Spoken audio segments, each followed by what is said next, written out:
Ladies and gentlemen, what the world has been waiting for, what the world needs now, the one, the only, amazing, original Johnny Blaze. Often imitated, but never duplicated. There's Johnny. Ladies and gentlemen, I'd like to welcome you all to the amazing original Johnny Blaze show. It's always great to be here as I blaze right in with my karate kick.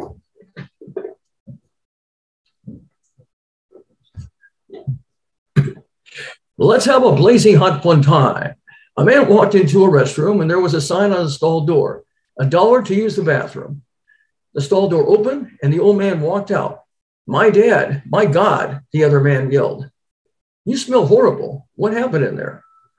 Well, the old man replied, do you realize how difficult it is to wipe your ass with 3 quarters, 2 dimes, and a nickel? A husband and wife walked into a pharmacy together. The wife began to speak to the pharmacist. We would like a year's supply of Viagra. Could you please tell us how much each pill costs? The price is $20 per pill, the pharmacist replied. The husband stood up and grabbed his wife by the hand. Let's go, he said. There's much better ways we can spend $40.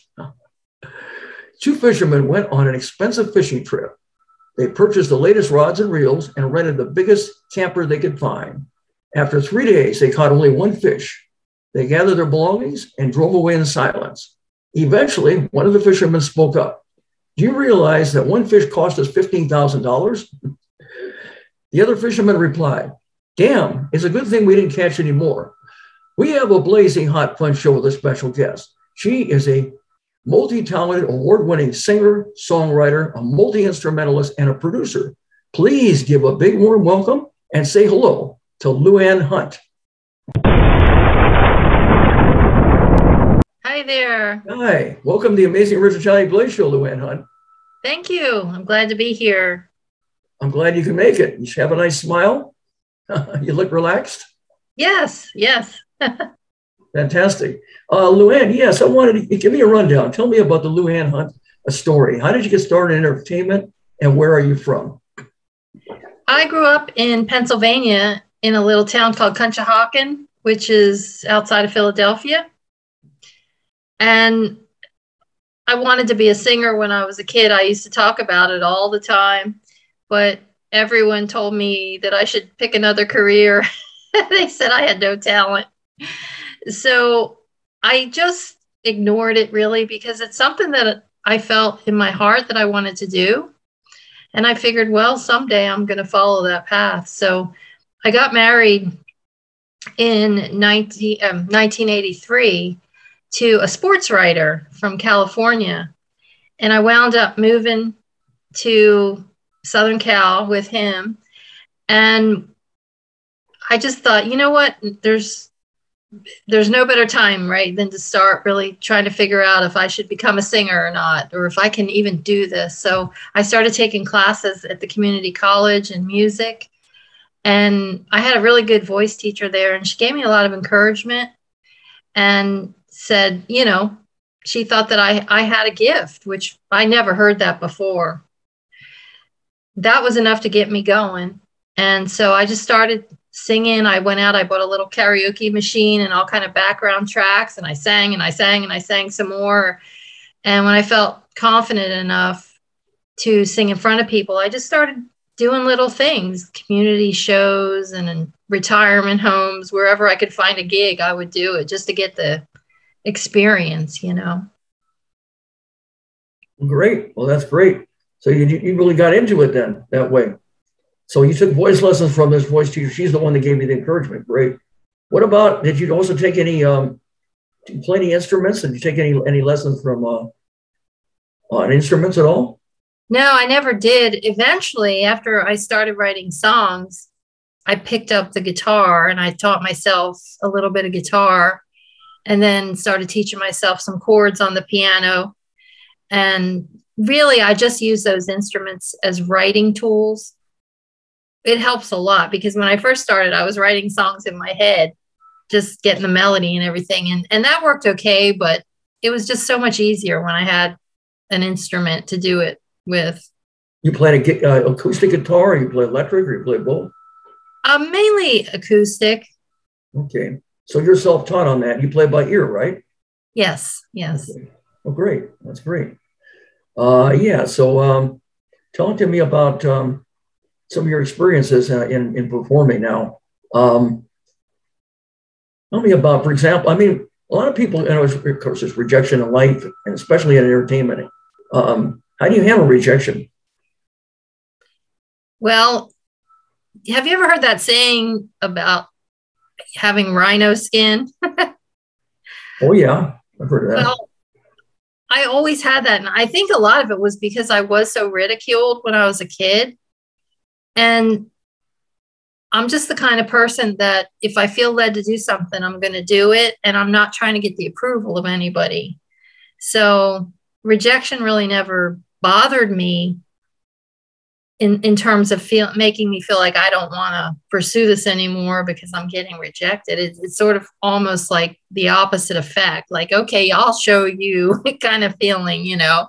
Well, that's great. So you're not listening to other people. You're doing what you want to do. Just exactly. letting it go one ear and out the other and just doing whatever you're determined to do. Great. Have you ever had any performance anxiety in any of your performing? Not really. Early on, when I started this journey, I took some classes in stage performance at one of our local colleges.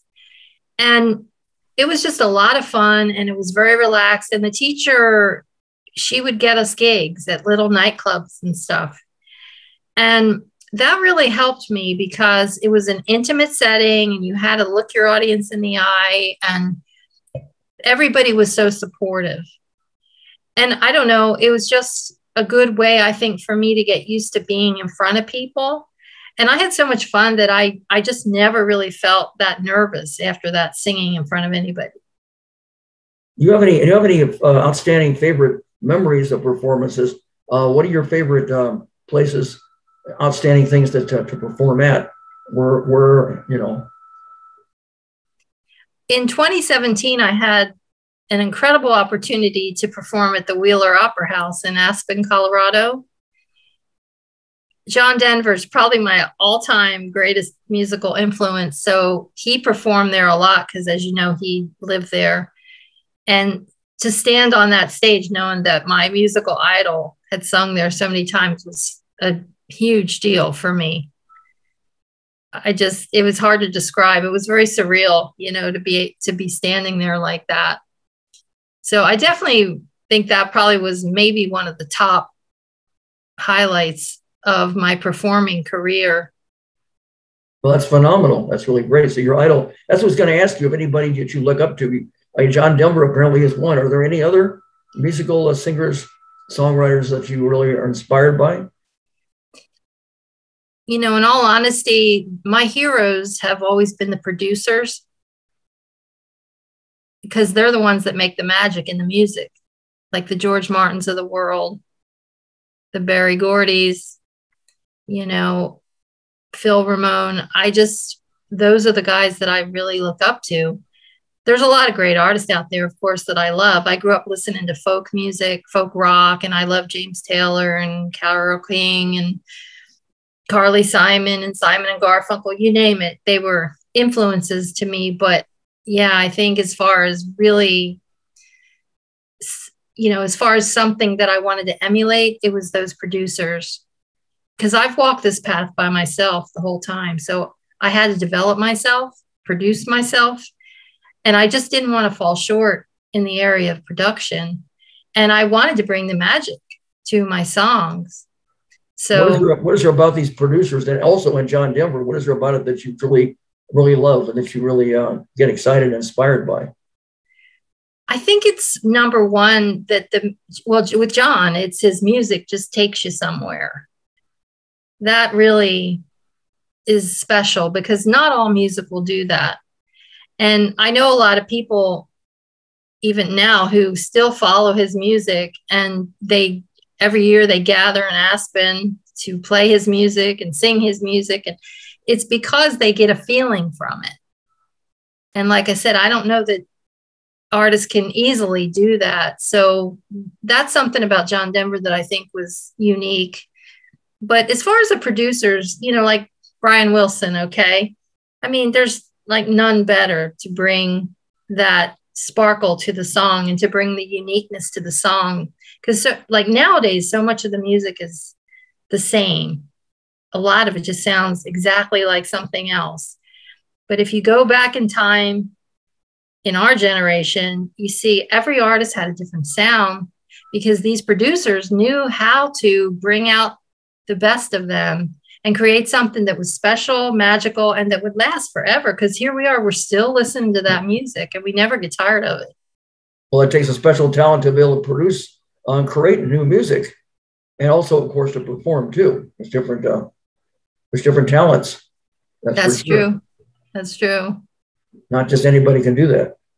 Nope. Do you have any? Let me ask you. When you go out on tour, do you have any places in tour? You ever toured in any, and also any favorite venues at all, and travels as a singer and entertainer? I always like to sing at the smaller venues. There's a place in Pasadena.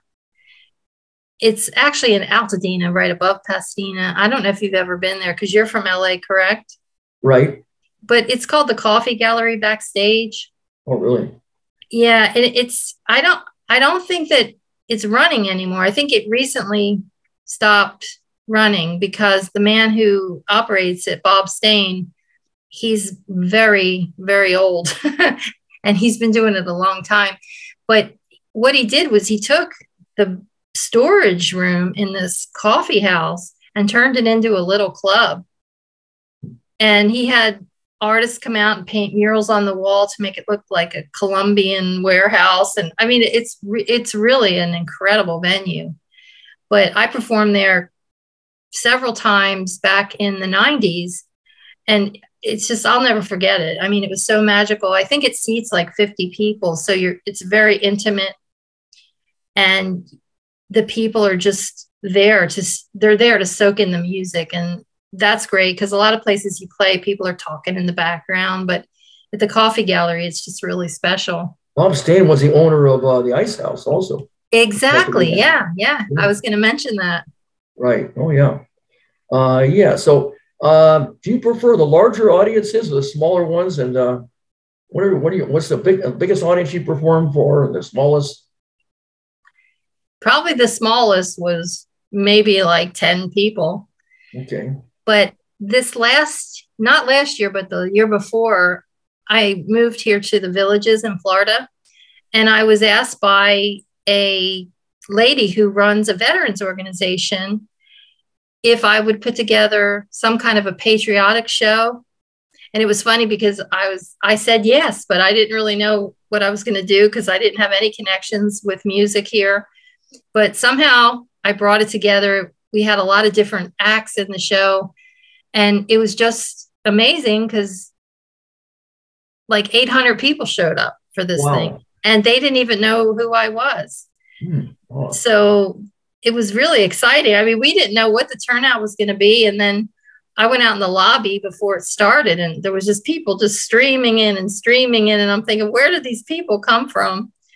So that was definitely one of my biggest audiences.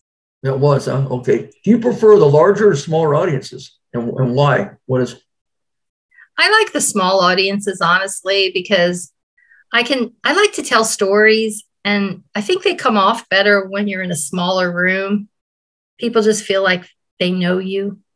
It's different than when you're on a big stage and there's some distance between you and the audience, you know.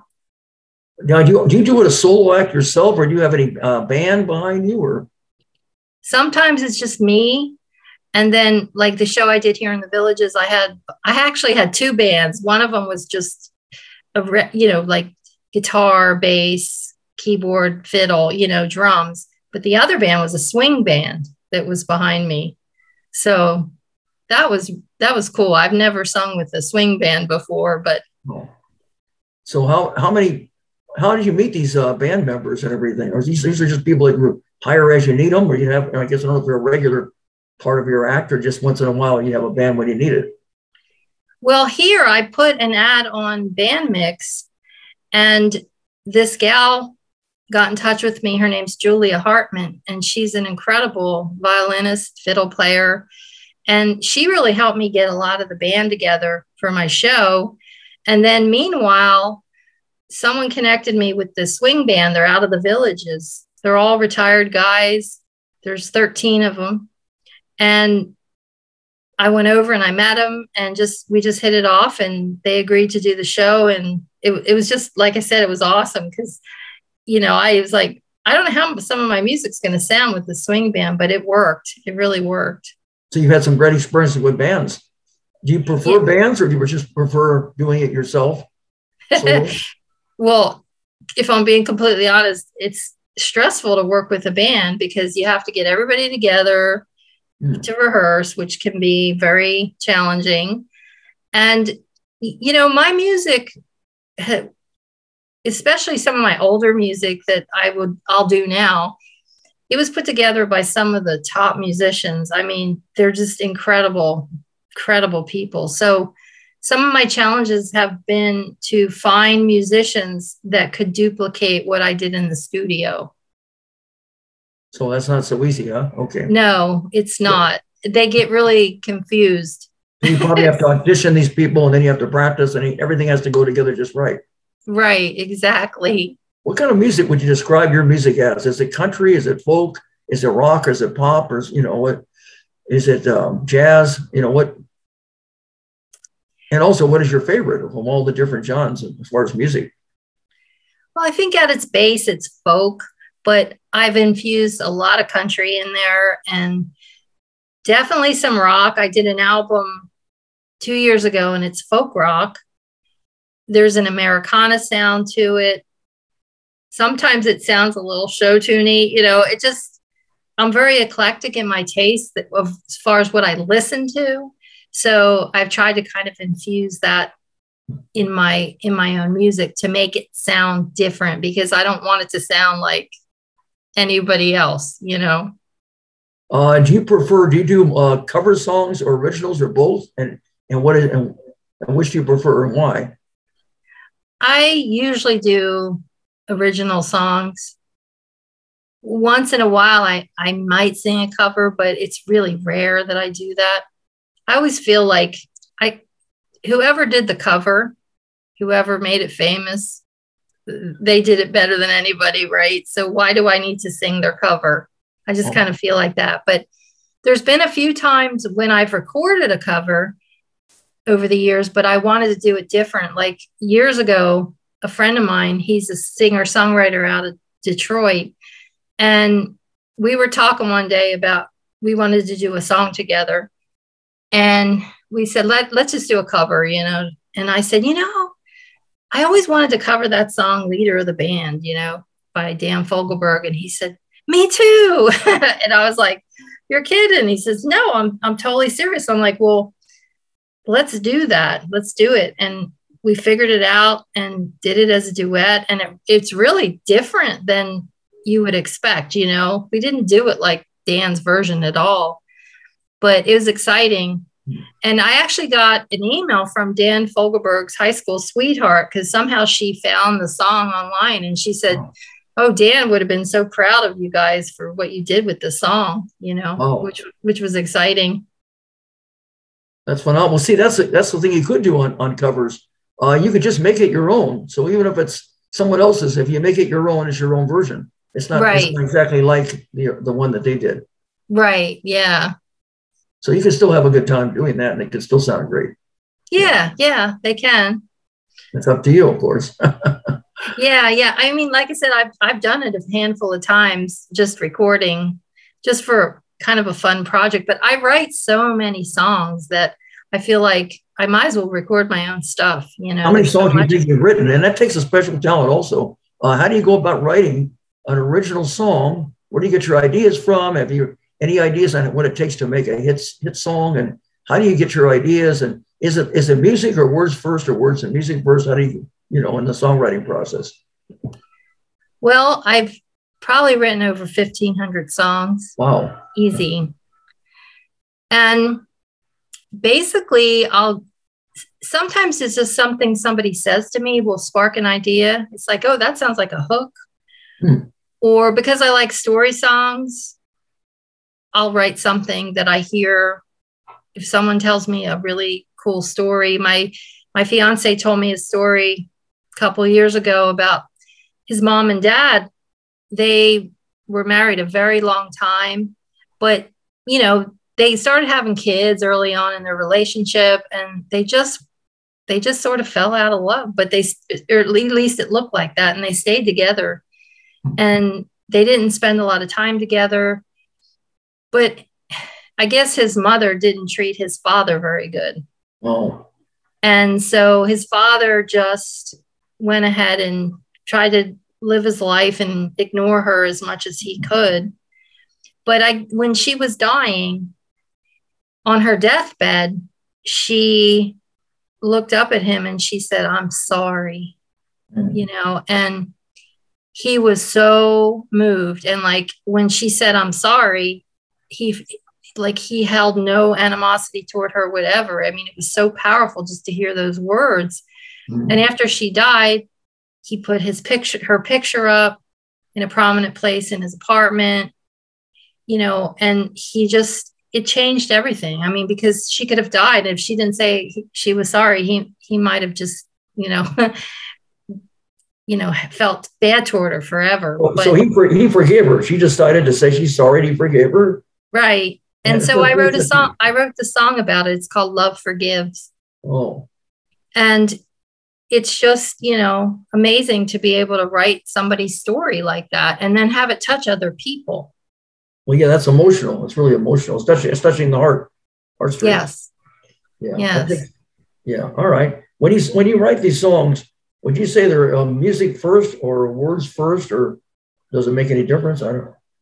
Usually I get the lyrics first. Get the words, okay. Yeah, it's very rare that I write both things together. Sometimes once in a while, but generally I'll write the lyrics first. Oh, I see. And then you get the words and then you get the music, and then you try to blend them together and make everything sound just right and make it sure it all makes sense. That's not easy. It's a juggling act. No. And I told my fiance one day, I said, you know, my goal every time I sit down to write a song is like, please don't let this be a bad one. You know, it's like, let me write a good song here. Now, that's a lot of songs, 1,500. Have you recorded all of them? Have you No. But I've recorded a lot of them because I just finished my 24th album. That's phenomenal. Oh, yeah. Yeah. Miles and Memories, right? Yeah. Yes. Wow. That's a cute song. And it is. Thank you. It's phenomenal. That's something to be proud of. On your show, on your shows, you're playing acoustic guitar? Is it just playing a lead guitar, or rhythm, or what is exact, or bass? Did you say bass? No, I just play like a rhythm guitar, but generally I'm not like a super guitar player. So when I do shows, I usually have people with me that are much better musicians than I am. Gotcha. Now, when you do the shows now, do you have any, do you ever do any meet and greets and sign autographs at all? I have done that. Yes. I've done quite a bit of that. And tell me about that. Any special experiences that stand out in doing those? It's just good to know that the music touches people. So that's what you hear in the meet and greets. I have a Christmas song that it was originally commissioned by Patsy Cline. One of her writers from back then, his name is Lawton Giles. And she and Lawton were very good friends. And she had asked Lawton to write her a Christmas song. This was like in 1960.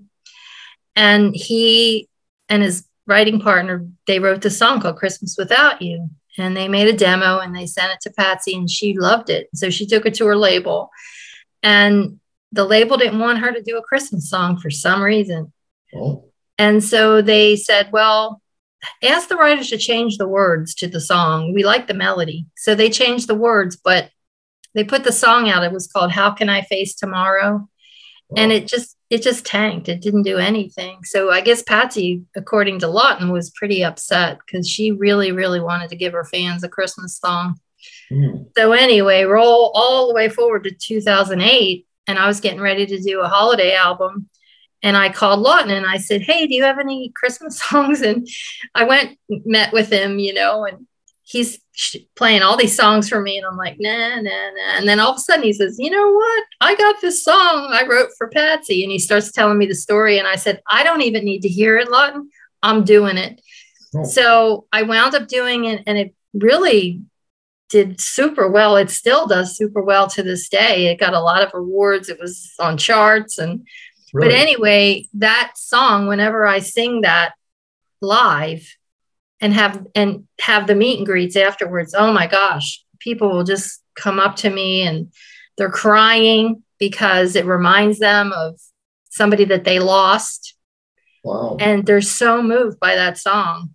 That's inspiring. Yeah. Yeah. And that's why I like doing the meet and greets, because you get to hear people's stories too. And you get to hear the feedback of how your music made an impact on them. Right. Well, Mariah Carey had a big hit, and all I Want for Christmas Is You. That was a big hit. That's true. Gigantic hit. Oh, yeah. It's a Christmas staple now. You hear that all the time when we're at Christmas. Yeah, you do. Yeah, it sold a lot of records. Yeah. There you go. Now, have you ever had if you ever had the audience get bored, if the audience ever gets bored, how do you re-energize your crowd? Usually I make a joke or something. Yeah. Okay. I'm pretty good on my feet like that. So yeah, I'll make a joke. I really don't recall that happening too much, because I do love to tell stories. So that keeps people very interested. So is that your favorite now? Of all kinds of songs, there's ballads, there's sad songs, there's love songs, there's happy songs. Is that your favorite? Is the ballad or telling a story? I think it is telling the stories. Yeah. And what about that excites you? Telling the story and the ballad, the slow song, it sounds like. Yeah. It's a connection that you feel with people, because they're really usually paying a lot of attention, especially if you set up the story and you know that they're listening. Because sometimes with a fast, happy song, they're just, da, da, da. But, if you have this compelling story and you've explained it to them, then they want to hear what it's about. So they'll really lean in and listen. And there's nothing better than knowing they're listening. Yeah, if you're capturing their attention and interest, that's good. You've got them. Right. And they're really going to be totally engaged in this. Exactly. Yeah. That's what you want. Yeah, very good. That show I did last year for the veterans, I sang all original music. Really? And people, they were just, afterwards, we got like audience reaction and everything, and people just loved what they saw. And this was the first time they were hearing original stuff. And it's always scary, because you're like, well, they don't know this music. But I did set everything up with a story. And I also had a video for each song. And it wasn't just like pictures. I did like little music videos for every single song. That's phenomenal. Oh, by the way, how do you get involved when you do music videos? What's the process for doing that? Well, honestly, I've gotten really good at video production. So I film them. I used to try to hire people, but now I can do it myself. And that's what I do. And I can do editing and all that stuff. How did you learn all that? I just taught myself. Oh, I see. Well, that's very good. You're independent. Yeah, you're independent. You're able to come up with creative ways of doing things, it sounds like. Yeah. Well, I don't have to rely on people to get things done, so. You're independent then, Luann. Very independent. I probably wear every hat in my career. So. That's fantastic. Yeah. Have you ever now, let me ask you, as far as performing, have you ever had a time where you forgot the words of a song or the chords of the guitar? Something just went wrong, and if so, how did you go about and correct it? How did you handle that? I do remember this one time. It was a woman's group, and it was at Christmas time, and they wanted me to sing "Oh Holy Night." So I got together with this gal. She was a pretty good guitarist, and I said, I need to sing this. Can you back me? And she's like, yeah. So we went and practiced and practiced and practiced. Well, for some reason, when we were doing the show, she starts playing it in a different key. And I wasn't really paying attention to the intro. If I had been, I would have realized it and stopped her. But I was looking out at the audience and stuff, making eye contact, and I'm just hearing the music in the background and don't notice that it's in a different key. So I start singing and I get to the first chorus and I'm going, I'm not going to be able to hit that note. I mean, there's no way I'm going to hit that note. So anyway, I screeched it out. I literally just screeched this note out. It was so embarrassing because I didn't know what to do. So I just thought, well, I'm going to try it, but there's no way it's happening. So I finished the chorus and I just went, I just looked at her and I went just cut. Wow. I just acted like I was done, it's like, okay, that's all you guys are getting. So you're acting like everything is okay. Excuse me. Even if it isn't, you're acting like it's not a big thing, right? Okay. Yeah. I mean, it was very embarrassing, let me tell you, but at the same time, it's like, well, life is this way, right? It doesn't always go the way you plan. So right. Murphy's Law, if anything can go wrong, it can and it will. That's right. Exactly. Right. Yeah. So ever had a time where you tried where you really attempted to do a great show and you give it your all, but for some reason, no matter how hard you tried, nothing seemed to work. And if that's the case, how did you go about handling that, dealing with something like that? I think the biggest challenge I've really had at any show would have been sound not working right. For some reason, something was off with the sound. Maybe the people running it couldn't get things figured out. I did a lot of shows like that where the sound wasn't right. So how did you work around that then? How did you? I just kept singing. I figured I'm just going to keep singing because thankfully that stuff doesn't rattle me too much. So I'm like, well, if I can just hear myself a little bit, I can keep singing, even though the sound isn't right. So you're just going right about your business anyway, regardless. Even though that the sound doesn't sound great, you're still singing, you're still performing. Yeah. Just the show must go on, I guess. That's what I was just going to say. The show must go on, of course. Yeah. Right. Now, do you have audience participation in your shows? And if so, how do you get the audience to participate? I do that a lot. I like to bring them in, and sometimes I'll just have a song that might have a really catchy chorus, or there might be a clapping part or an echo part or something, and I'll teach it to them and have them sing along. So that can be a lot of fun because then they feel like they're a part of it. So maybe you do the wave sometime. You make some movements to try to get them to imitate it. Yes, exactly. Yeah. That's great. You love what you're doing. That's for sure. Yeah. Whatever you're being, you truly love what you're doing, whether it be writing songs or performing. That's phenomenal. Yeah, very good. What would you say your favorite venue is? And have you ever done any touring? And also, what's your favorite venue in your travels as far as entertainment, singing, songwriting, different things, performing? I have toured. I haven't toured for a while. I used to tour a lot, but again, it would just be some of the smaller venues that I went to. I always enjoyed. And some of the festivals are a lot of fun to perform at. You're outside, and I performed at a festival in Maine about 10 years ago, and they had this big sound system. I mean, it was like huge, like for a rock concert. I don't know why they had this system because they didn't need it, but it was really exciting to sing out of that thing. I think that might have been the biggest sound system I ever sang out of. So it was cool. Where was that now? It was in Maine, up in Bangor area. Okay. Any other places that you toured in the past that you remember that you found interesting? One time I was invited to sing in Las Cruces, New Mexico at a cultural center. And that was really, really exciting. I don't know why, but I had never been to Las Cruces, and it was just really magical there. Mm-hmm. What was there about it that made it stand out, make it so magical? I think the atmosphere in the Southwest there it just, I don't know. It's hard to put your finger on, but it was just special. You know, I never forgot that gig. That was in New Mexico? Yeah, in Las Cruces, New Mexico. Wow. Okay, great. That's great. You have some happy memories, different experiences. Yeah. Let me ask you, what's a typical day as a singer and songwriter? You have a typical day? Well, sometimes I'm just spending a lot of time writing and recording. I taught myself how to engineer. And so when I'm in the process of recording, I've been doing it all myself now. So those days will be like the whole day.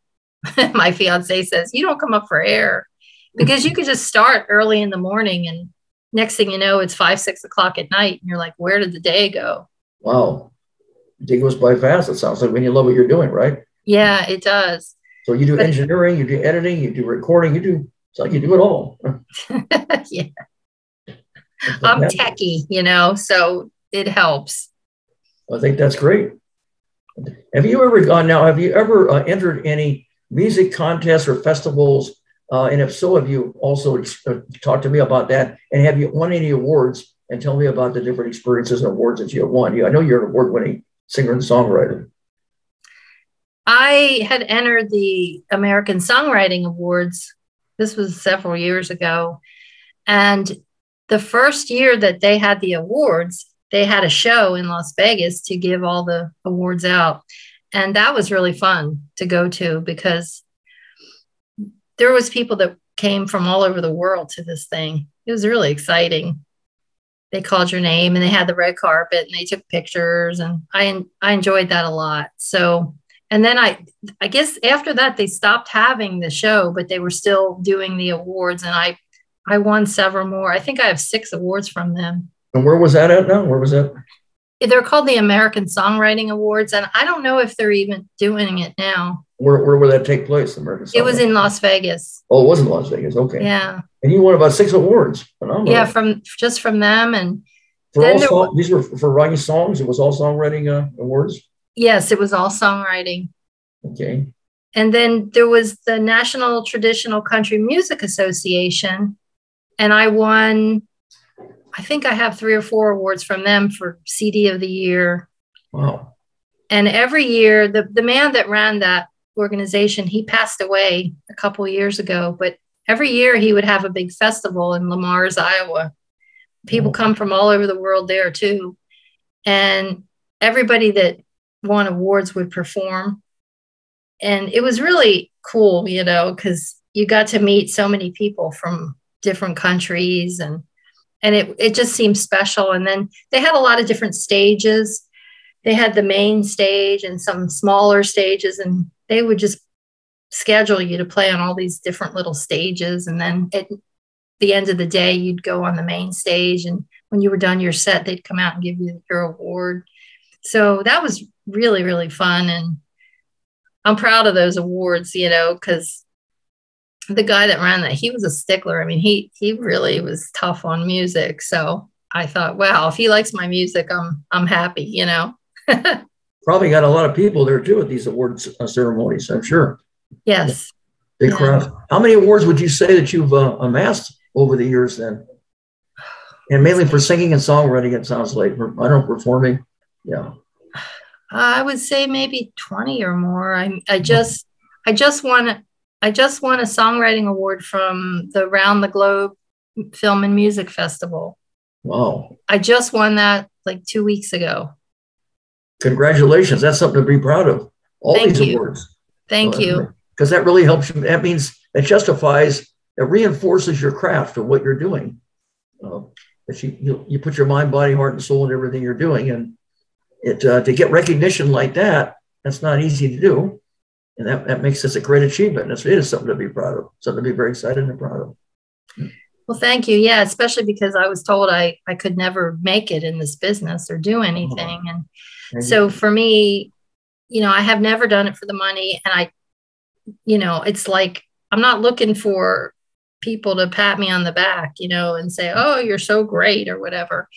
But to have the achievement says that I showed up and I put my all into it. and I made something happen. And that's a big deal for me to know that, because a lot of people quit. Like I have a friend, she started out, she's an incredible songwriter, and she tried it for a few years and didn't get where she wanted to go. So she just started singing cover songs in bars, and it's a hard road. And sometimes you just have to be patient and keep working at it to see any results or have it bear any fruit, Right. Well, it's easy to get discouraged. I'm sure it is. But you're a trooper, though. You hung in there through thick and thin. I'm sure you've had some great times and not so great times, but you hung in there, and you're getting rewarded for your efforts. And you're probably pleasantly surprised when you did win these awards, right? I am. I really am. Instead of being surprised and disappointed, right? Okay. Yeah. Right. It's just nice. Like I said, I mean, as independent artists, what do we have to show for what we do, really, except for if we can get on charts or if we can get some accolades in terms of awards?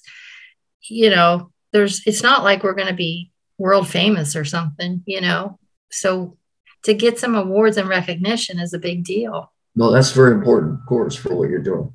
Yeah, very good. Well, you're doing phenomenal. Moving right along. I don't think now. Oh, have you ever, curious, have you ever met or worked with any celebrities at all in your career? In two different ways. So musically, have you ever heard of the Royal Guardsmen? The Real Guardsmen? The Royal Guardsmen. Oh, Royal Guardsmen. No, I haven't.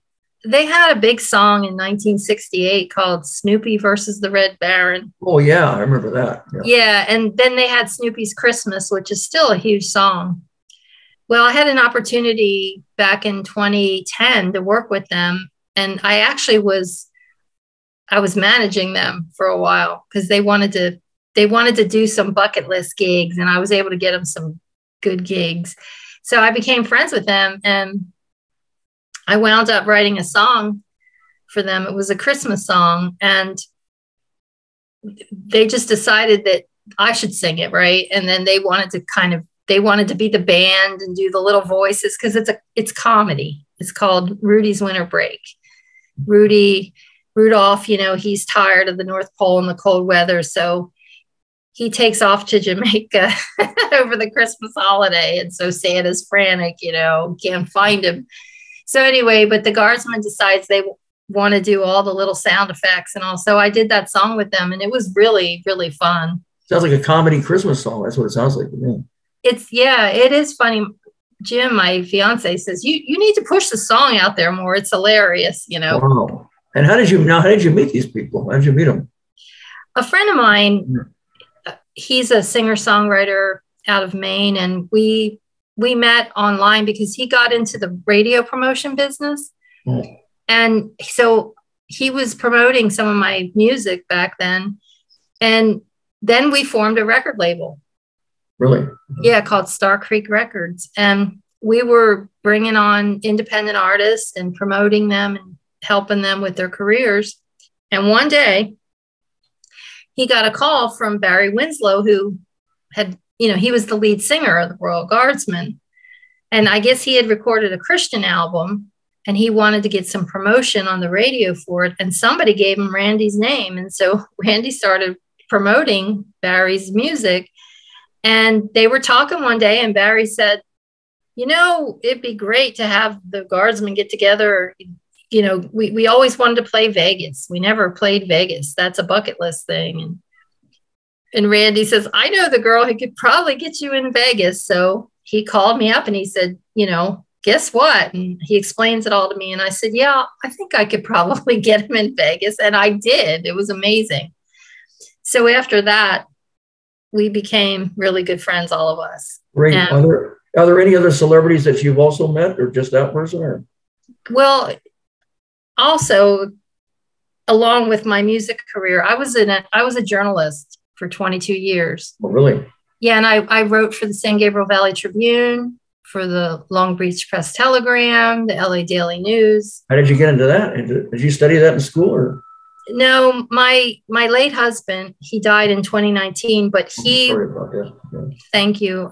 He was he started out at the Pasadena Star News, and he worked his way up, and he began, he covered sports, and then he got into management, and then he moved over to the Tribune, and he became their managing editor there. He was doing that job for years. But so I knew everybody that he worked with.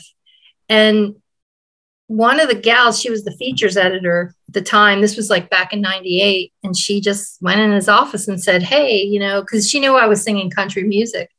And she said, can Luann write? Because I need somebody to cover country music.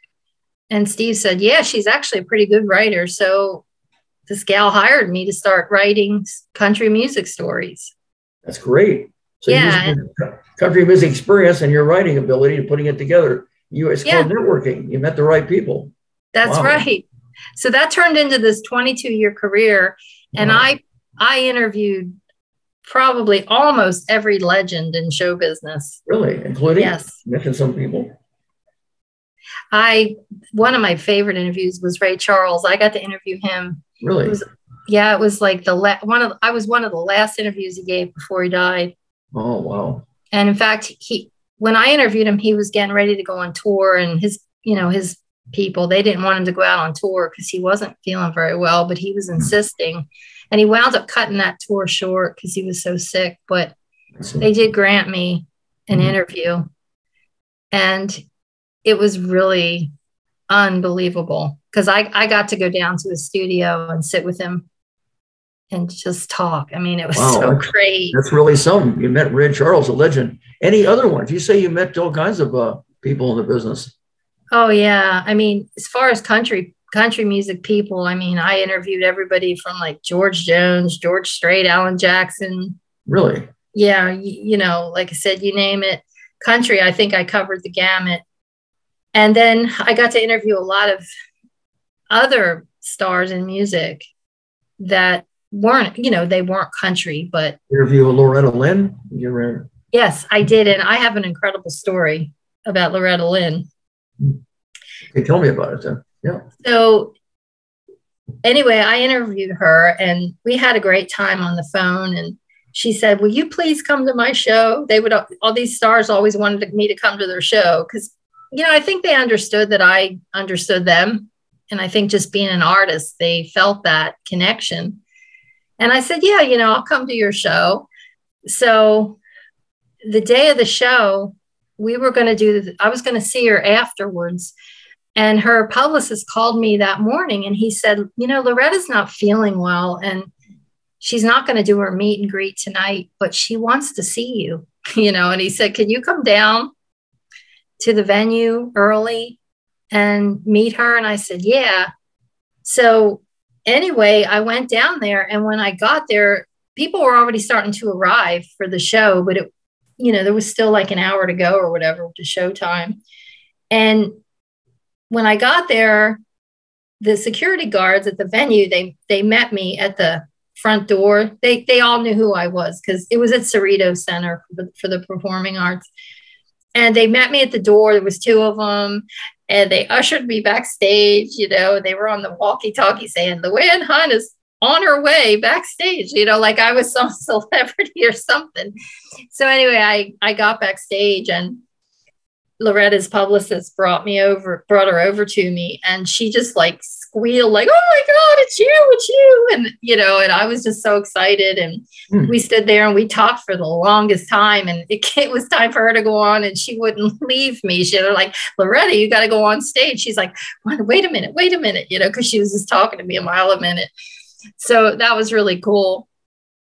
But I had a lot of fun experiences like that with these celebs. That's phenomenal. That's something to be really excited about. And those are happy memories. Yeah, yes. That's great. Maybe there's some other ones. I don't know. Maybe Celine Dion. There's so many of them. Patsy Cline. You name it. Unfortunately, she's been gone so long. Right. So many great ones. Oh, yeah. Yeah. It was quite a career. I got to meet, like I said, so many people, and all my childhood idols I interviewed, like David Cassidy. Really? You interviewed David Cassidy too?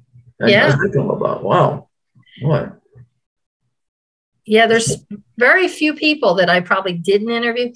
One country person I never interviewed was Garth Brooks, and that was because he wasn't touring during that time. He had taken off a little while because he had little kids and he didn't want to tour and be away from home, and so he wasn't doing anything.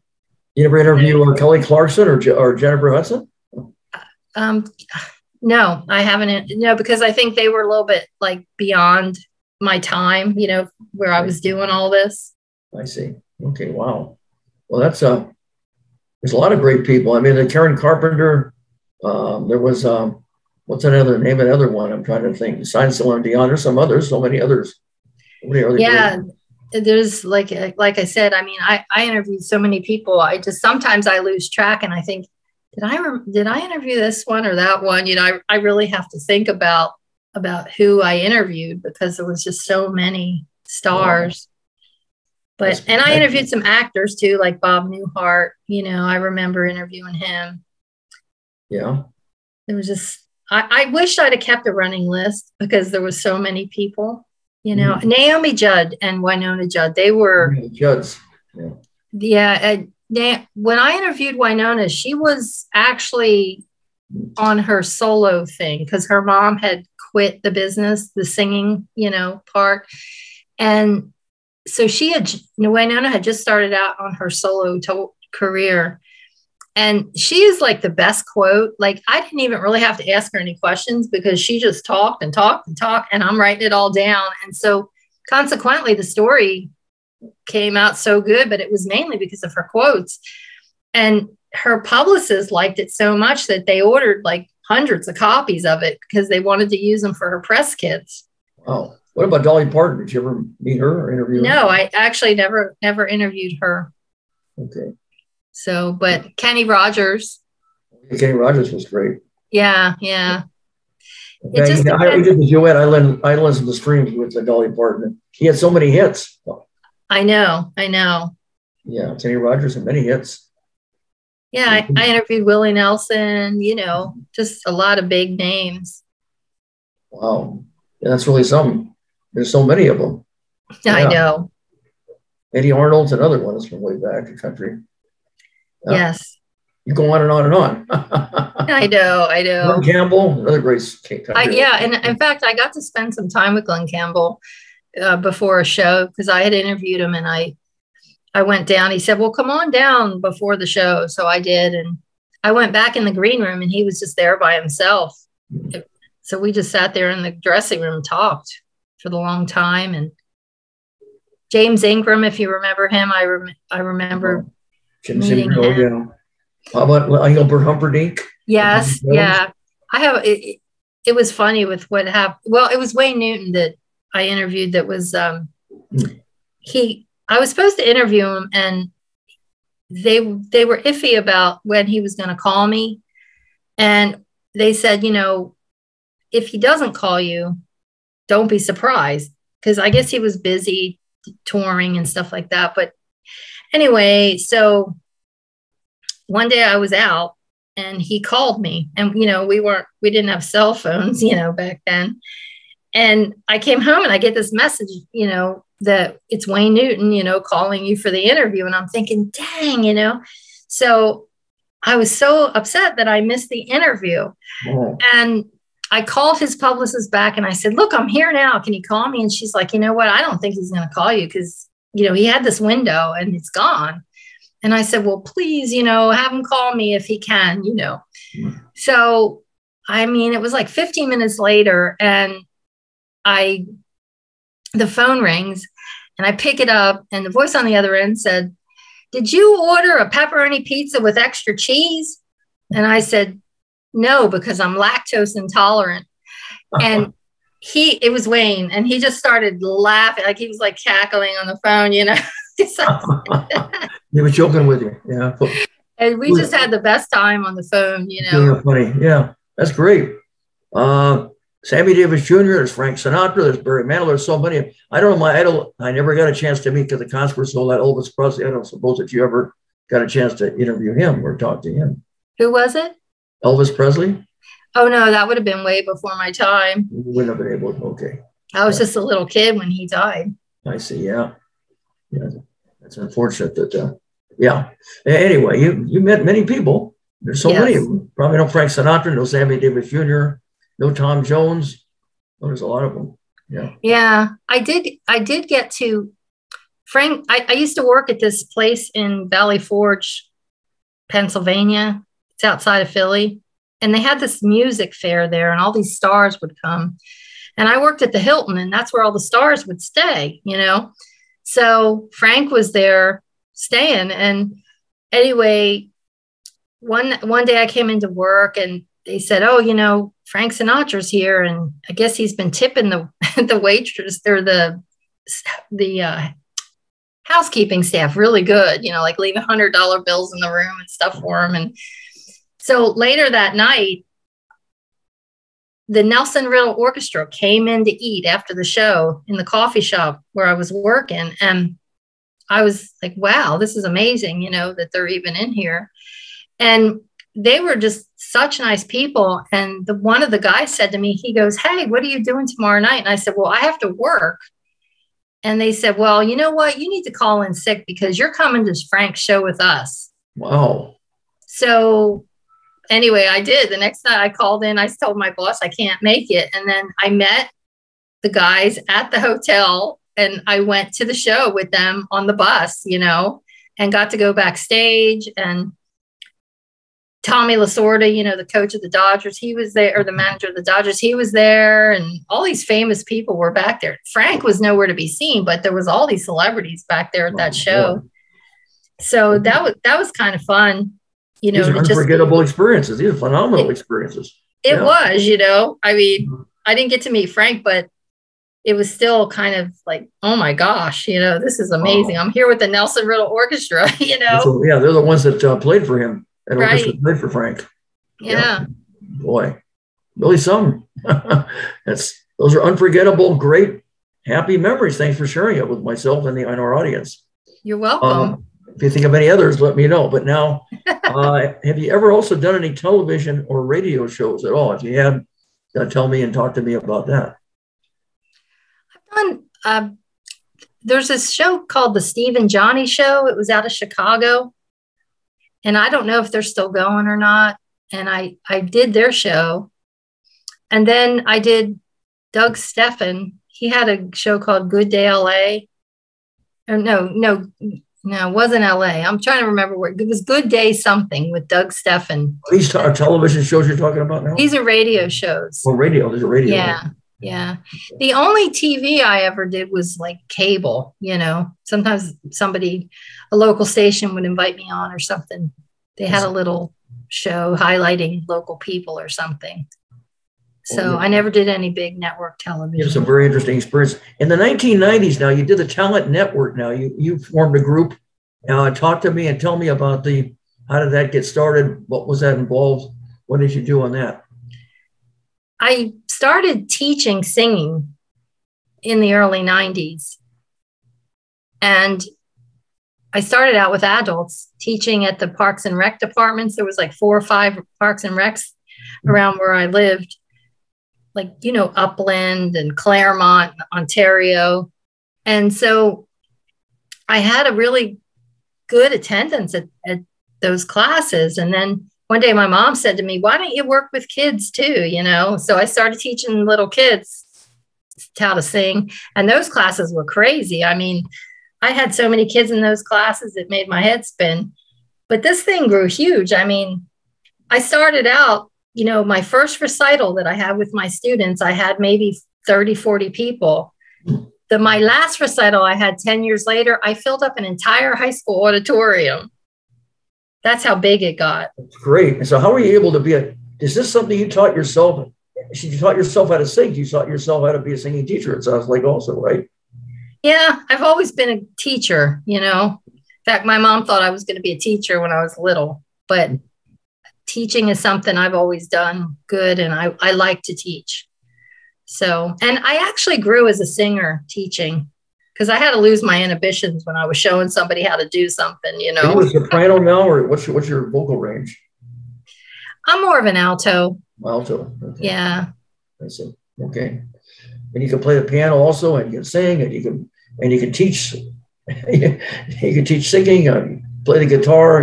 How are you able to put with so many hats and so many things that you do? You're so versatile and talented. How are you able to do everything, keep everything going? I mean, I guess, just an automatic thing that you just do. I think it is. I mean, it's just what you do, right? So I'm not thinking, oh, I have to do this now and then I have to do this. It just all sort of goes along smooth because I just get it done. And I'm fast at what I do. Like when I was writing stories, sometimes I'd write 4, 5, 6 stories a day for the newspaper. It's amazing what you're able to accomplish. Yeah, I've always been quick. I mean, even when I was in school, I'd finish my test before everybody else. And really? Yeah, I mean, it's just, I'm fast no matter what I do. Or have a very high IQ, sounds like to me. I've never had to test it, but I mean, I might. Right. You never had any problem in school at all? You had easily done it, sounds like. Wow. Yeah. That's really something. Now, you also, I guess you've been doing it currently in Las Vegas, Nevada. And you've been there for 29 years? You're a producer? What is it? Some kind of a network that you're doing? What's it called? In Las Vegas. I don't live in Las Vegas anymore. I was only living in Las Vegas I lived there 2 years after my husband died. No, I thought you're working for it as Las Vegas, Nevada. It's called Star Creek Entertainment. I thought you're working at that. Oh, no. Star Creek was my record label that I had. Record label. Yeah, I started it with the gentleman in Maine. And I think we started it like in 2009. As it said it on your on LinkedIn, it said that you're currently a producer of Star Creek Entertainment, that you've been there 29 years. That's what it said. Yeah, I'll have to check that out because I don't know why it says that, but I'll have to look and see what. I don't usually go on LinkedIn, so I'm not sure exactly. So you haven't been doing Star Creek for 29 years? That's not correct? Oh, no. I did Star Creek. I started doing it in 2009. And I mean, I still publish everything under Star Creek Entertainment. So what does Star Creek Entertainment do now? Do you create music? Is there different things that you do? Probably. It's mainly creating music, creating videos, putting on live shows. When I was in California for a long time, before my husband died, we lived in the Victor Valley in Apple Valley, if you know where that's at. Oh yeah, I've heard of that.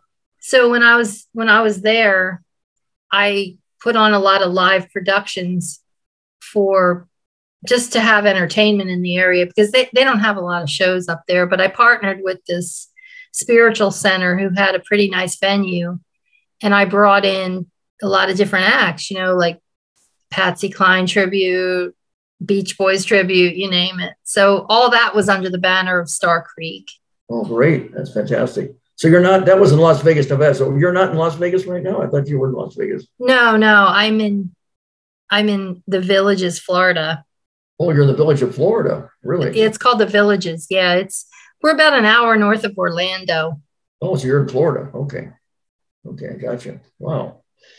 You live a very you have a very, very exciting life, Luann Hunt. You really do. You have had and continue to have a very exciting, rewarding, and wonderful career in entertainment, doing everything, whether it be songwriting, whether it be singing, whether it be producing.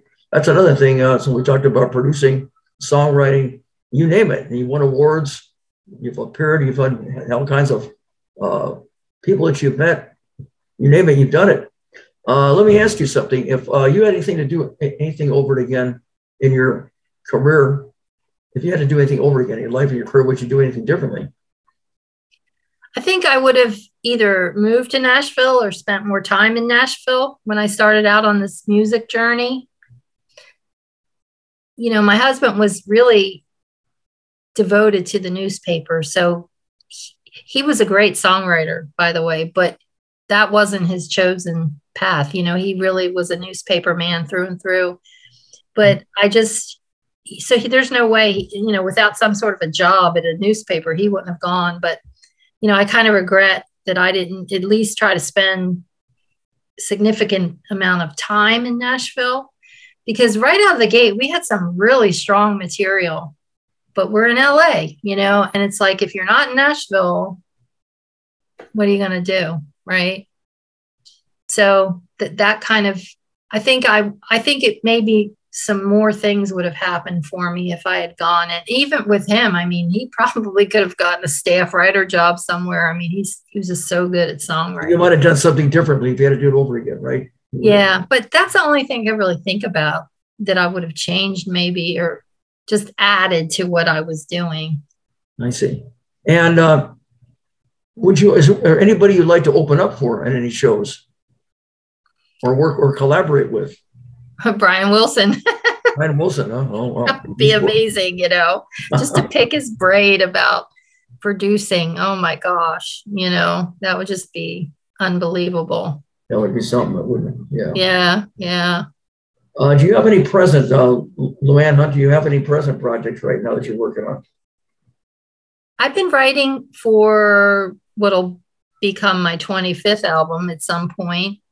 So I've been doing a little bit of that. And then the lady that asked me to do that show here a couple of years ago for the veterans, she's asked me now to do some other shows for her. And we're working on putting together like a singer-songwriter showcase that we want to do ongoing. So right now we're just looking at venues and possibilities, and I've been scouting artists for that. So that could keep me busy for sure. That sounds great. Okay. Now, I was going to say, okay, do you have any, have you ever worked at any charities at all? Have you done any charity work? Yes. In fact, like I said, this lady that I work for in the Villages, she has this charity called it's called Villagers for Veterans.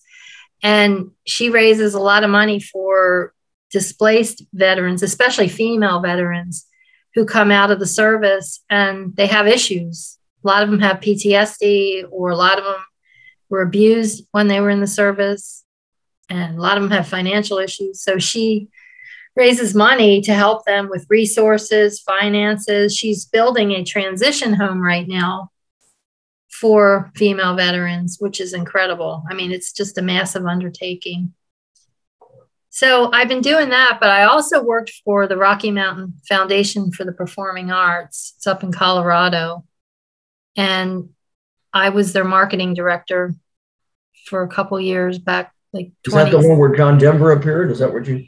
Yeah, in 2017, that was the 20th anniversary of John's death. And people came from all over the world to commemorate that. So this foundation that I was working for, they wanted to put on their own festival within the event. So we brought tribute artists in from like Italy and Germany, and we had entertainment every night, different John Denver tribute artists. It was really, really great. And then we wound up some of the money that was made, we gave scholarships to local kids for music. That's phenomenal. Do you have any future, very rewarding, very exciting, do you have any future dream projects you'd like to consider doing in the future that you haven't done yet? I haven't really thought about that, because I just sort of take the projects as they come. I just, with having done 24 albums, I feel like I've done pretty much what I wanted to do. In 2018, I wanted to make an album, like a country album that was so uniquely me, that was just different, but yet it stayed true to the genre, and it brought in the old and the new. And I just wanted to make this excellent album, and I spent a lot of time on it. And I was so happy. Like after I finished it, I just thought, I don't need to make any more country albums. I just felt so good about it. So now it's just a matter, I'm retired, and I'm just doing this because I love doing it, and I'll get inspired ideas, and just, if they seem good, I'll just follow that, That's phenomenal. You've had a very, very exciting, rewarding life, and it continues. Yeah, it's been a lot of fun. Oh yeah, when every fiber of your being, you're blazing forward. You're doing great, Luann. Thank you. Okay, I want to say, before, of course, we get closer to wrapping up the show, I just want to give a shout out to Michael Stover. Michael Stover, he was at a management company, a record company, and everything. And I have been in many shows because of him, and if it wasn't for him, I wouldn't have probably had this show. So I want to shout out and say thank you to Michael Stover. And how did you meet Michael Stover yourself? I was on a small record label a few years back called Star One Entertainment.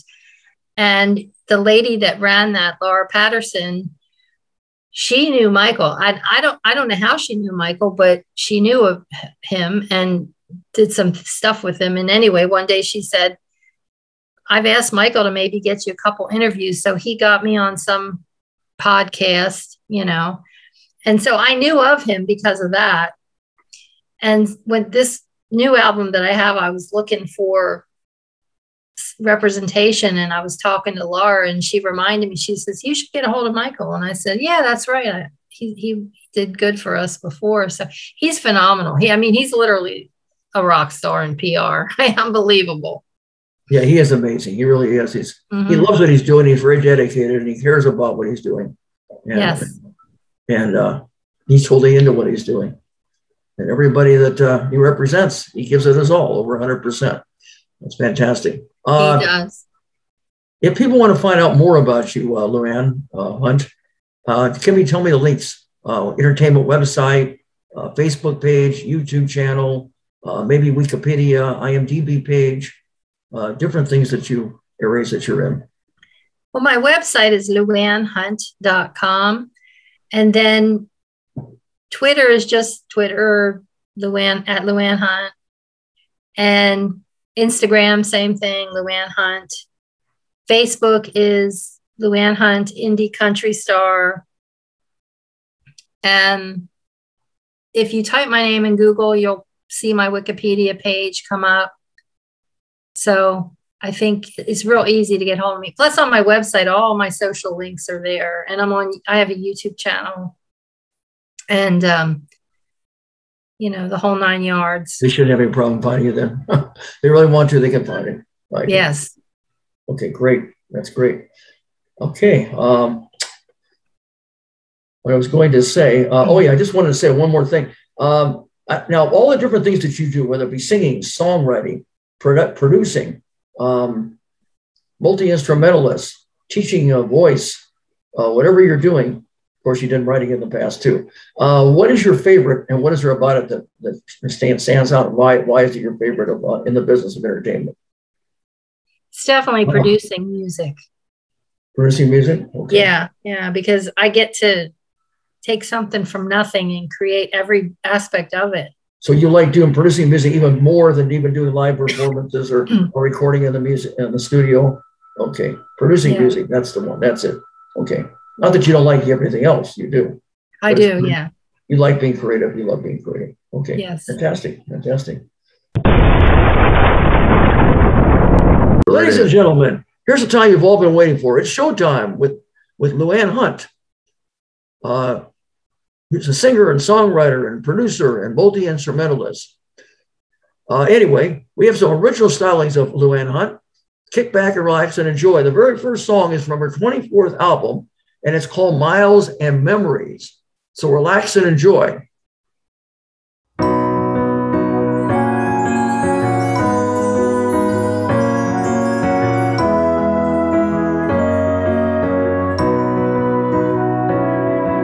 I couldn't be contained in my small town. Wanted to explore the world in style. It took some time and some mountains to climb. I made great memories with every mile.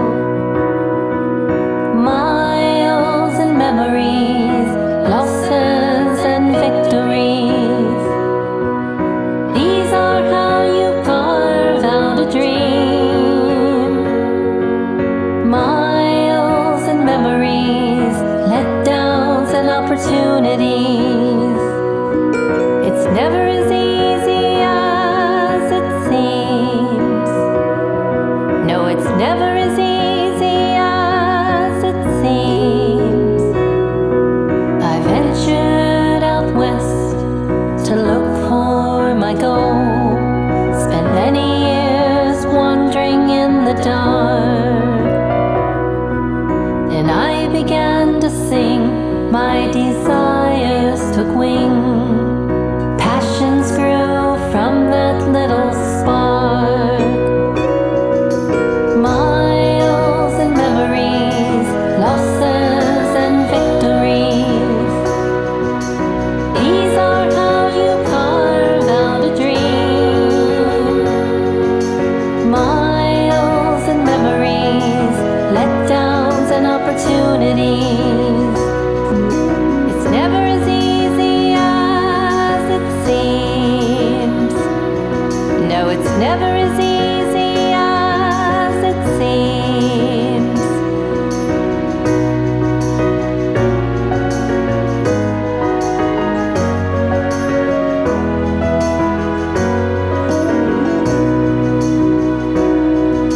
In angels I've always believed, and I know they watch over me, guiding my days, making a way with each mile and each memory.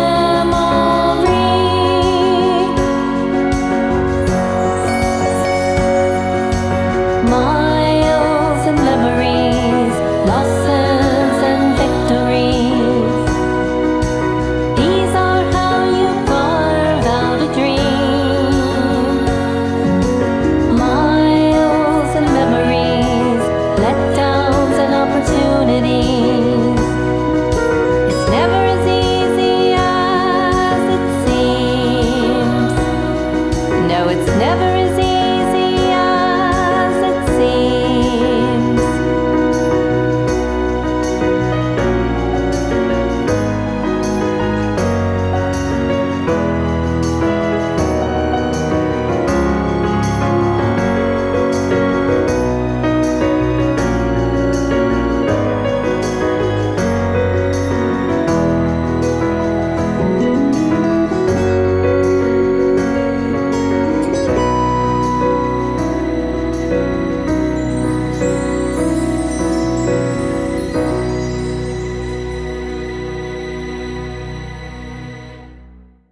The next song, Blazing Forward and Moving Forward, from Luann Hunt. This original song is called No Better Days. Not no worse, but no better days. Relax, enjoy, have a great time. Have a fantastic time.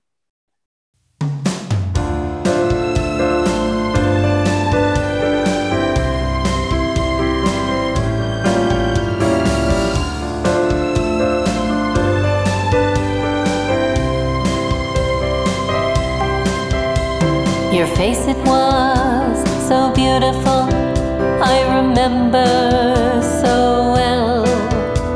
I was magically drawn to you, fell under your spell. We talked for endless hours, connected soul to soul.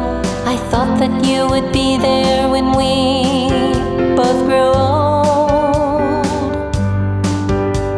We can't go back in time, but I often go there in my mind.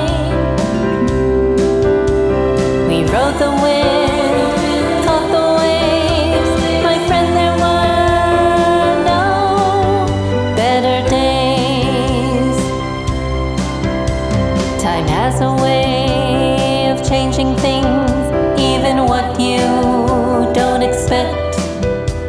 And though we parted ways, I won't forget. The closeness that we shared stays with me constantly. No friend could ever take your place or do what you did for me. We can't go back in time, but I often go there in my mind.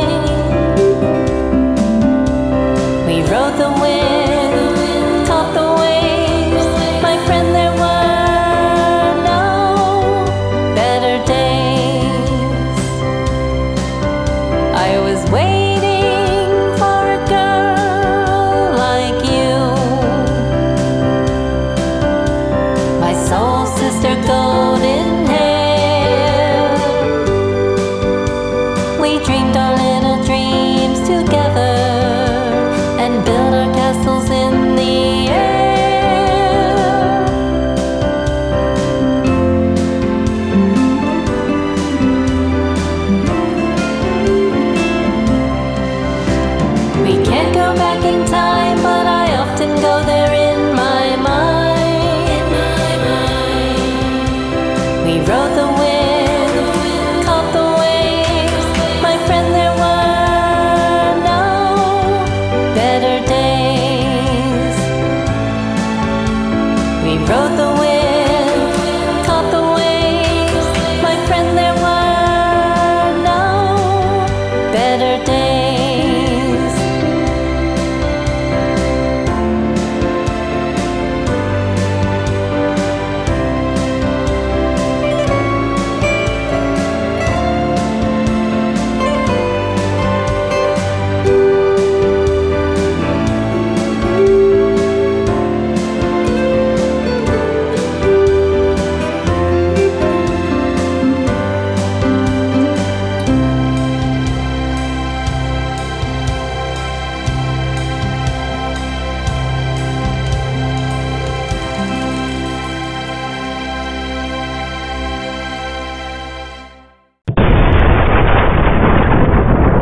And the final song is called You Are My Dream for all you dreamers out there. So I want you to sit back and have a blazing hot fun time.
And anyway, as we get ready to wrap up the show here and close it out, I want to thank you, Luann Hunt, for being such a great, entertaining, fun, and most inspirational guest on the Amazing Rich with Johnny Blaze show. The time has gone by fast, and I really enjoyed having you as a guest.